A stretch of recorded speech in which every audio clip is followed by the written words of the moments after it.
সব ভুতুড়ে। এখানে নতুন গল্পের সাথে সত্যি ঘটনাও শোনানো হয়। নমস্কার বন্ধুরা, স্বাগতম আপনাদের সব ভুতুড়ের আরেকটি নতুন এপিসোডে। বন্ধুরা, সারা দিনের কাজের ফাঁকে আমরা নিত্য নতুন আড্ডায় ডুবে থাকি, আর সেই আড্ডার মাঝে ভূতের উল্লেখ সে তো প্রায় লেগেই থাকে। তাই আপনাদের জন্য এনেছি নতুন এক উপস্থাপনা, সব ভুতুড়ে। এই চ্যানেলে আপনারা ভূতের গল্পের সাথে সাথে সত্যি ঘটনাও শুনতে পারবেন। সবার আগে ক্ষমা চেয়ে নিচ্ছি, নতুন এপিসোড দিতে অনেকটাই দেরি হয়ে গেল। নানান রকম ব্যস্ততার মধ্যে থাকার কারণে নতুন এপিসোড দিতে পারিনি, তাই সবার আগে আমি তার জন্য ক্ষমা প্রার্থী। আর বেশি দেরি না করে চলুন শুরু করা যাক আজকের পর্ব। গল্পটি পাঠিয়েছে আমারই এক বোন তিয়াশা চক্রবর্তী। গল্প লাল চেয়ার। মশাই শুনছেন? পেছন থেকে এক অপরিচিত কণ্ঠস্বর শুনে হাঁটা থামিয়ে ঘুরে দেখি, দূর থেকে আপাতমস্তক শীতের পোশাকে মোড়া এক ব্যক্তি ঘুরঘুরটি অন্ধকারে হন হন করে আমার দিকে হাত নাড়তে নাড়তে এগিয়ে আসছেন। ভদ্রলোক কাছে এসে হাঁপাতে হাঁপাতে বললেন, সেই কখন থেকে ডাকছি আপনাকে, আর তো কাউকে দেখতে পাচ্ছি না। কুকুর বিড়াল পর্যন্ত ঠান্ডায় কোথায় সে দিয়েছে। তা আসল কথাটা বলুন না, দরকারটা কি? দেরি হয়ে যাচ্ছে দেখে আমি ভদ্রলোকের ওপর একটু ক্ষুণ্ণই হলাম। বাড়ি থেকে গাড়িতেই আসছিলাম, পথে বিশ্রী একটা ঘটনায় দেরি হয়ে গেল। অন্ধকারে যেটুকু দেখা যাচ্ছে তাতে মনে হলো ভদ্রলোক স্থানীয় কেউ নন। বয়স আনুমানিক ওই 60 হবে। কাঁধে একটা ঝোলানো শান্তিনিকেতনী ব্যাগ।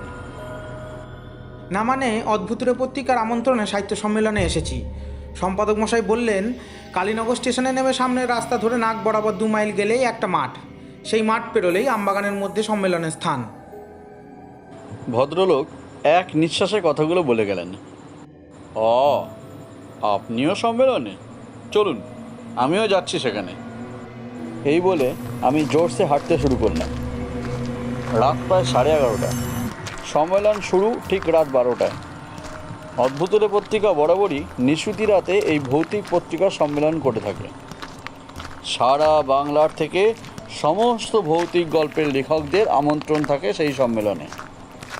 সম্পাদক শ্রী ভূতেশ্বর চোংদার এবারেও আমাকে আমন্ত্রণ জানিয়েছে। হাঁটতে হাঁটতে কৌতূহলে ভদ্রলোককে জিজ্ঞেস করেই ফেললাম, তা কিছু যদি মনে না করেন আপনার নামটা জানতে পারি? আসলে প্রচণ্ড ঠান্ডায় নিজেদের এমনভাবে শীতের পোশাকে মুড়িয়ে ফেলেছি যে কারোর চোখ ছাড়া কিছু ঠাউর করতে পারছি না। নেহাত গতবারও এসেছিলাম, তাই ওই ঘুরঘুরটি অন্ধকারেও পথ চিনতে অসুবিধা হচ্ছে না।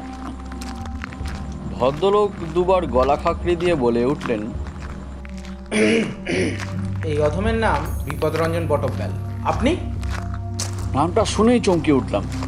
ও, ওই সাহিত্যিক বটব্যাল। বেটা 2-3 বছর ধরে আমার সাম্রাজ্যে থা বসিয়েছে। আমার বইয়ের কাটতি গত বছর অর্ধেক কমে গেছে এই ব্যাটার জন্যই। হ্যাঁ, রটও জোগাড় করে মাইরি। নিজের নাম অতীন বসু চেপে গিয়ে বললাম, মানে আমার নাম রথিন বসু। ও, তা আপনিও লেখক? হ্যাঁ, ওই আর কি, একটু আধটু। মনে মনে বললাম, দাঁড়া বেটা লেখকের বউ, তো লেখকগিরি আমি বের করছি। তা আপনি কি আগে এসেছেন? চেনা পথ মনে হচ্ছে। হ্যাঁ, আমি এর আগেও এসেছি। স্ট্রেঞ্জ, ভূতেশ্বর বাবুর আমন্ত্রণ তো সবাই পায় না, আপনি আগেও পেয়েছেন।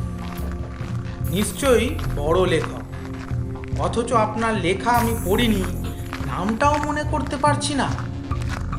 তারপর খাটো গলায় এদিক ওদিক তাকিয়ে বললেন, শুনেছি ওখানে নাকি জীবিত মৃত সমস্ত ভৌতিক গল্পের লেখকদের আমন্ত্রণ থাকে, মানে ভূতেরাও নাকি আসে। ব্যাপারটা সত্যি? আপনি তো আগেও গেছেন, কিছু দেখেছেন নাকি? তার দেখিনি। ওখানে 2 রকম চেয়ার থাকে। মঞ্চের সামনে 2-3 সারি সবুজ চেয়ার, ওই বর্তমান সাহিত্যিকদের জন্য। আর মঞ্চের পেছন দিকে বলতে গিয়েও গতবারের অভিজ্ঞতার কথা মনে পড়তে গায়ে কাঁটা দিয়ে উঠল। আর থামলেন কেন? উৎকণ্ঠায় হাঁটতে হাঁটতে বটব্যালবাবু আমার কাছাকাছি চলে এলেন। আর পেছনে এক সারি লাল চেয়ার। আমি গতবারে সবুজ চেয়ারে বসে মঞ্চের নাম করা ভৌতিক লেখকদের বক্তৃতা শুনছি। কিছুক্ষণ পর পেছনে তাকাতেই চক্ষু একেবারে চড়ক গাছ। আবছা অন্ধকারে সেখানে দেখতে পাচ্ছি স্বর্গত সব ভৌতিক গল্পের লেখকরা একে একে বসে আছেন। কে নেই সেখানে? ওই হরিনারায়ণ চট্টোপাধ্যায়, হেমেন্দ্র কুমার রায়, প্রেমেন্দ্র মিত্র, আর কত নাম বলবো। আমি তো রীতিমতো ভয় ঠক ঠক করে কাঁপছি। আর তারপর ওই ভূতেশ্বর বাবু আমাকে আশ্বস্ত করলেন, ভয় পাবেন না মশাই, আমাদেরও তো একদিন ওখানেই বসতে হবে। আমার কথা শুনে বুঝতে পারছি বটব্যালবাবু খুব চিন্তায় পড়েছেন। তাই আমি বলে উঠলাম, আরে চিন্তা করবেন না মশাই, চিন্তা করবেন না। এই তো আর একটু পরেই সব চিন্তা একেবারে দূর হয়ে যাবে। আরে আমি তো আছি বলে ওনার দিকে অন্ধকারে হাত বাড়িয়ে দিলাম। আমাকে দূর থেকে দেখতে পেয়েই ভূতেশ্বরবাবু এগিয়ে এসে বললেন, চিন্তায় ফেলে দিয়েছিলেন মশাই?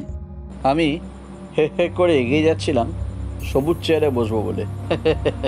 দেখি সবাই কীরকম বিস্ময় ঘাড় ঘুরিয়ে আমাকে দেখছে।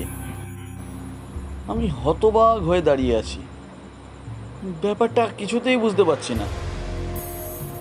আমাকে ওই অবস্থায় দেখে ভূতেশ্বরবাবু ছুটে এসে আমাকে উদ্ধার করলেন। অতীনবাবু, খুবই দুঃখজনক ঘটনা সন্ধেবেলায় আপনার সাথে ঘটে গেল। কি আর করা যাবে, মানুষের জীবন তো খুবই ঠুনকো। আপনার জন্য বিশেষ লাল চেয়ারের ব্যবস্থা করে রেখেছি। তখনই মনে পড়ল, তাই তো, আমি তো এখন লাল চেয়ারের অধিকারী।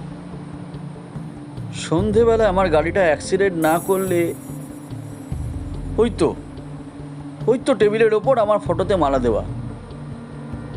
তড়িঘড়ি করে আমার নির্দিষ্ট লাল চেয়ারটাতে বসতে গিয়ে দেখি পাশে বসে বিপদভঞ্জন বাবু মিটি মিটি করে হাসছেন। আমাকে কানে কানে বলে আশ্বস্ত করলেন, আমি কিন্তু মশাই কাউকে কিছু বলিনি। ওদিকে তখন মঞ্চের ঘোষক বলে চলেছেন, আজ বাংলা সাহিত্যের খুব দুঃখজনক দিন।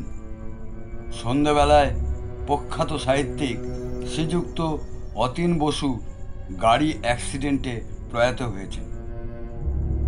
আর এক সাহিত্যিক শ্রী বিপদভঞ্জন বটব্যাল এই সম্মেলনে আসার পথে হার্ট অ্যাটাকে প্রয়াত হন। তবে ওনারা আমাদের ওই লাল চেয়ারে উপস্থিত আছেন। আসুন সবাই 1 মিনিট নীরবতা পালন করে ওনাদের আত্মার শান্তি কামনা করি। শেষ হলো আজকের পর্ব লাল চেয়ার। বন্ধুরা, কেমন লাগলো গল্পটা অবশ্যই কমেন্ট করে জানাবেন। গল্পটি পছন্দ হলে লাইক করবেন এবং অবশ্যই আপনার বন্ধুবান্ধব বা আত্মীয় স্বজনের সাথে এটিকে শেয়ার করুন। আপনারা যদি আমার চ্যানেলে নতুন হয়ে থাকেন তাহলে চ্যানেলটিকে সাবস্ক্রাইব করুন এবং ওপরে ওই নোটিফিকেশানের যে বেল আইকনটা ওটাকে ক্লিক করে দিন, যাতে করে আমাদের নতুন আপডেট আপনার কাছে তাড়াতাড়ি পৌঁছাতে পারে। গল্পের সূত্রধর ও লেখক অতীন বসুর ভূমিকায় ছিলাম আমি, সৌরভ চ্যাটার্জি। বিপদভঞ্জন বটব্যালের ভূমিকায় ছিলেন অভিষেক কুণ্ডু। ভূতেশ্বর চৌংদারের ভূমিকায় ছিলেন জয়ন্ত ব্যানার্জি। গল্পটি রচনায় তিয়াশা চক্রবর্তী গল্পটি আবহে আমি সৌরভ চ্যাটার্জি। সকলকে জানাই অসংখ্য ধন্যবাদ আজকের এই পর্বটাকে এত সুন্দর করে তৈরি করার জন্য। আপনিও যদি ভূতের গল্প লিখতে ভালোবাসেন এবং চান আপনার লেখা গল্প সবার মাঝে ছড়িয়ে দিতে, তাহলে অবশ্যই আমাদেরকে গল্প পাঠান। তার সাথে এটাও বলে রাখি, আপনাদের জীবনে ঘটে যাওয়া যদি কোনো সত্যি ভৌতিক ঘটনা থেকে থাকে তাহলে অবশ্যই আমাদের পাঠাতে পারেন। গল্প পাঠাতে গেলে আপনারা আমাকে মেল করে গল্প পাঠান। নিচে ডেসক্রিপশানে আমার মেল আইডি দেওয়া রয়েছে, যেটাতে করে আপনি খুব সহজেই আপনার গল্প পাঠাতে পারবেন। শেষ হলো আজকের গল্প লাল চেয়ার। দেখা হচ্ছে আগামী পর্বে। নমস্কার।